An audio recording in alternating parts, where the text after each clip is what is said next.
Hello everyone, welcome back to M&V Tales. So మేము రీసెంట్గా హైదరాబాద్లో బిర్లా మందిర్కి అయితే వెళ్ళామన్నమాట. అక్కడ నుంచి వాకబుల్లోనే ఒక 100 మీటర్స్ డిస్టెన్స్లో Birla planetarium and Birla museum అయితే ఉంది. సో ఈ బిర్లా ప్లానటోరియంలో ఏంటంటే షో వేస్తారనమాట, related to solar system and everything. So మేమైతే ఈవినింగ్ 5 o'clock షోకి అయితే టికెట్ చేసుకున్నాము. ఈవెన్ కిడ్ అయినా కానీ అడల్ట్ అయినా కానీ ఫేర్ అయితే 350 మాత్రమే ఉంది. సో పిల్లలైతే బాగా ఎంజాయ్ చేయొచ్చు అనమాట. ఇది ఒక half an our show, 360 degrees వ్యూలో మనకి సోలార్ సిస్టమ్ ఎలా ఉంటుంది, గ్యాలక్సీస్, మిల్కీ వేస్, బ్లాక్ హోల్స్ అవన్నీ ఎలా ఫామ్ అవుతాయి అదంతా కొంచెం విజువల్గా అయితే చూపించున్నారు. సో బాగానే అనిపించింది, కాకపోతే కాస్టే కొంచెం ఎక్కువ అనిపించింది. అలాగే పక్కన ఉన్న బిర్లా మ్యూజియం కూడా వెళ్ళాము. దీనికి వచ్చేసి ఫేర్ వచ్చేసి ఒక 75 రూపీస్ పడింది.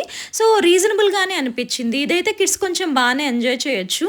వాళ్ళకి మొత్తం రిలేటెడ్ టు సైన్స్ ఉంటుందన్నమాట, వెయిట్ బ్యాలెన్సింగ్, రిఫ్రాక్షన్ ఇలా కొంచెం బాగానే అనిపించింది. కిడ్స్ అయితే బాగానే ఎంజాయ్ చేశారనమాట. ఇంకేమైనా షాపింగ్ చేసుకోవాలన్నా కానీ దగ్గరలోనే పర్ల్స్, జ్యువెల్స్ ఎవ్రీథింగ్ ఉంది.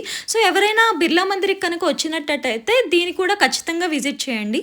Please like the video and don't forget to subscribe to our channel.